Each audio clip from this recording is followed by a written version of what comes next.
MDMA കേസിൽ പ്രതികളായ അധ്യാപകർ എന്ന പേരിൽ DYFI എറണാകുളം ജില്ലാ vice president advocate Manisha രാധാകൃഷ്ണനെതിരെയും സുഹൃത്തുക്കൾക്കെതിരെയും അപകീർത്തികരമായ video പ്രചരിപ്പിച്ച സംഘപരിവാർ നേതാവ് ശശികല അടക്കം 16 പേർക്കെതിരെ എറണാകുളം സെൻട്രൽ പോലീസ് കേസെടുത്തു. മനീഷ രാധാകൃഷ്ണൻ നൽകിയ പരാതിയുടെ അടിസ്ഥാനത്തിൽ വിശ്വ ഹിന്ദു പരിഷത്ത് നേതാവ് ശശികലയ്ക്കും കോൺഗ്രസ്, BJP, സൈബർ പോരാളികൾക്കും എതിരെയാണ് FIR രജിസ്റ്റർ ചെയ്തത്. SFI നേതാക്കളുടെ വീഡിയോ വ്യാജ തലക്കെട്ടോടെ പ്രചരിപ്പിച്ചതിനാണ് പരാതി നൽകിയത്. DYFI, SFI നേതാക്കളായ അഡ്വക്കേറ്റ് മനീഷ രാധാകൃഷ്ണൻ, അജിമില എന്നിവരുടെ വീഡിയോ MDMA കേസിലെ പ്രതികളായ അധ്യാപകർ എന്ന തലക്കെട്ടോടെ പ്രചരിപ്പിച്ചു എന്നാരോപിച്ചാണ് പരാതി നൽകിയിട്ടുള്ളത്. BJP, കോൺഗ്രസ്, സൈബർ ഹാൻഡിലുകൾ നുണയുടെ നിർമ്മാണത്തിലും പ്രചാരണത്തിലും മത്സരിച്ച് ഒരേ മനസ്സോടെയാണ് പ്രവർത്തിച്ചതെന്ന് DYFI സംസ്ഥാന സെക്രട്ടറി VK സനോജ് പറഞ്ഞു. രാഷ്ട്രീയ എതിരാളികളെ നേരിടാൻ ആശയങ്ങളോ വസ്തുതകളോ ഇല്ലാതാകുമ്പോൾ വ്യക്തിഹത്യയും വ്യാജ പ്രചരണവും സ്ത്രീകളെ അപമാനിക്കലും ഇക്കൂട്ടരുടെ പതിവ് രീതിയാണെന്നും സനോജ് പറഞ്ഞു. ഡൽഹിയിൽ സമരം ചെയ്ത വിദ്യാർത്ഥിനികളെ ബലാത്സംഗം ചെയ്യുകയാണ് വേണ്ടത് എന്ന് പറഞ്ഞ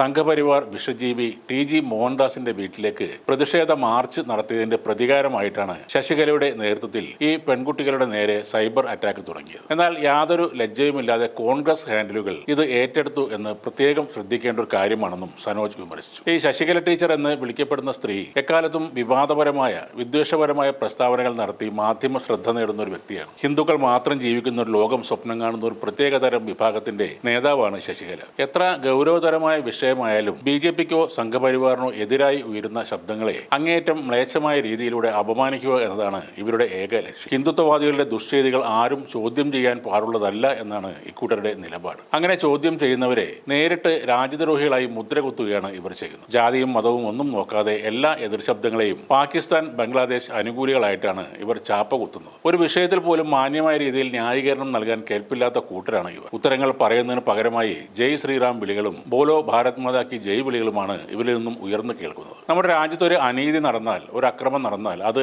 ചോദ്യം ചെയ്യപ്പെടുക തന്നെ ചെയ്യും. കോൺഗ്രസ് ഭരിച്ചാലും BJP ഭരിച്ചാലും പ്രതിഷേധങ്ങളും പ്രക്ഷോഭങ്ങളും ഇവിടെ നടക്കും. ചോദ്യം ചെയ്യാൻ ഭയക്കുന്ന ജനതയെ അടിമകളായി മാത്രമേ ഈ ലോകം കാണുകയുള്ളൂ. ഇപ്പോൾ ശൂന്യതയിൽ നിന്നും CJP എന്നൊരു കൂട്ടായ്മയെ ഉണ്ടാക്കിയെടുത്തതും അവർക്ക് ശക്തി പകർന്നതും കേന്ദ്ര ഭരണകൂടം തന്നെയാണ്. ഭയപ്പെടുത്തി, അടിച്ചമർത്തി ഇല്ലാതാക്കാൻ നോക്കുമ്പോഴാണ് ഇത്തരം കൂട്ടായ്മകൾ കൂടുതൽ കരുത്താർജിക്കുന്നത്. വർഗീയ വിഷം തുപ്പുന്ന TG മോഹൻദാസിനെ പോലെയുള്ളവർക്ക് നേരെ ജനാധിപത്യപരമായ രീതിയിൽ ഇനിയും പ്രതിഷേധങ്ങൾ ഉണ്ടാകും. രാജ്യം ഭരിക്കുന്ന പാർട്ടിയുടെ പിന്തുണ ഉണ്ടെന്ന അഹങ്കാരത്തിൽ എന്തും എവിടെയും വിളിച്ച് പറയാമെന്നുള്ള ചിന്താഗതി ശരിയല്ല. അത്തരം പ്രവർത്തികൾ നിരന്തരം ചോദ്യം ചെയ്യപ്പെടും. ബ്രിട്ടീഷ് ഭരണത്തെ ആട്ടിയോടിച്ച, അടിയന്തരാവസ്ഥയെ അതിജീവിച്ച ഒരു ജനതയ്ക്ക് ഒരു വർഗീയ പാർട്ടിയുടെ നിലപാടുകൾ ചോദ്യം ചെയ്യുക എന്നത് വളരെ നിസ്സാരമായ ഒരു കാര്യമാണ്.